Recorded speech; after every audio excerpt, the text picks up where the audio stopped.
kaikki. Ja joku varmaan haluaa, että mä teen uuden vlogin. Ja jos mut on ehkä nähty ennenkin vlogissa. Eli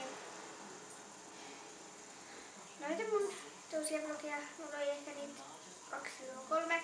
Mä postin pari päivää sitten mun vlogin, koska ja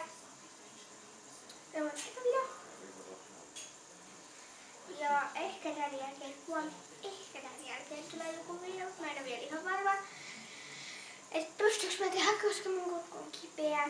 Ja nytkään mä en pysty edes kunnolla puhumaan. Eli mä olin nielulisäleikkauksessa ja tästä on nyt tänään tasan viikko. Nyt siitä leikkauksesta. Ja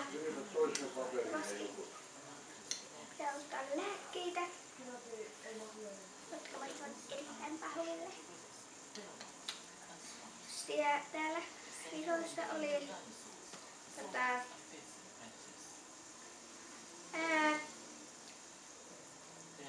siellä oli sellaisia, miten niitä sanotaan nyt, rupeja. Ja niin.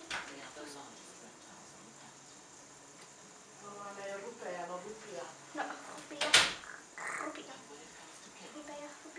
Mutta ihan sellainen. Ja tässä kun ihmettelen, niin se on nimi tulee, niin Joksu tulee meidän koirasta, eli Jakke. Ja Naksu tulee jostain, keksisin sen. Mutta me nähdään sitten varmaan ensi videossa. Moi moi! Hei, ootteko mä näen vielä yhden ostoksen, minkä mä ostin pari päivää sitten. Eli tällainen jumpsuli. Tää on tosi kiva. Pystyy pitää kotona ja on lämmin. Nyt tulee terveinen tosi lämmin puku. Ja jepu. Moi moi!